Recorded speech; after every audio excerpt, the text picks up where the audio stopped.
Trova la soluzione reale di 8 alla x più 2 alla x uguale a 130. Sicuramente uno dei primi step per poter risolvere questa equazione è quello di scrivere 8 alla x come 2 alla x elevato alla terza, quindi poi più 2 alla x uguale a 130. A questo punto possiamo sostituire 2 alla x con una certa y e quindi l'equazione diventa semplicemente y alla terza più y uguale a 130. In realtà qui ci sono diversi modi per poter procedere.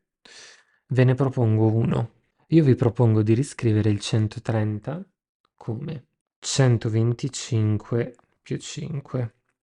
Perché faccio questo? Perché 125 lo posso riscrivere anche come 5 alla terza.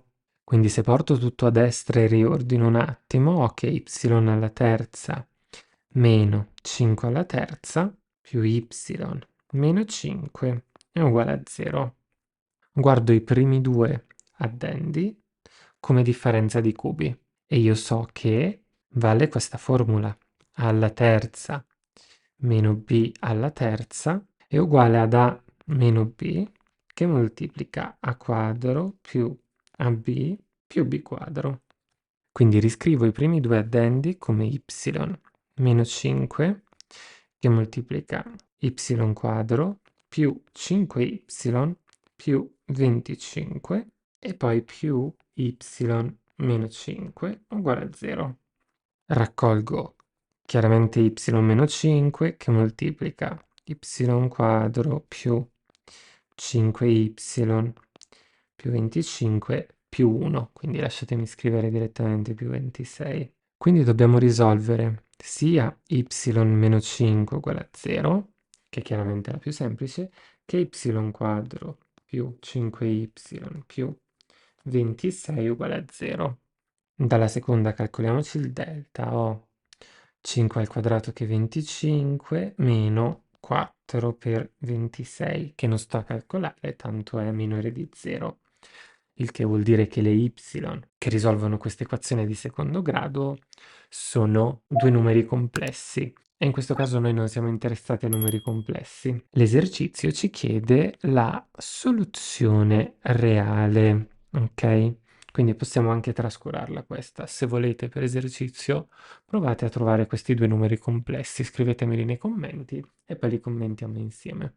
Invece chiaramente la prima, soluzione y uguale a 5, ma noi non eravamo interessati a y. Noi abbiamo definito y come 2 alla x ed è la x che ci interessa trovare.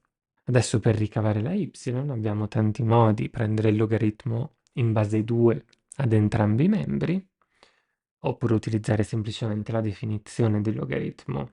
Quindi sappiamo che x è uguale al logaritmo in base 2 di 5, perché poi 2 alla x sarà uguale a 5, e questo è il modo in cui si passa dal logaritmo all'esponenziale.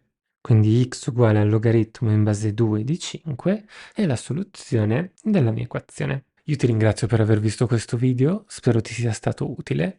Se ti è piaciuto ti ricordo di lasciare un like e di iscriverti al mio canale se non l'hai ancora fatto. Ti lascio nelle schede in descrizione cliccabile in sovrimpressione la playlist dedicata a tutte le equazioni che svolgo il giovedì e il video pubblicato settimana scorsa in cui svolgo questa equazione esponenziale impossibile.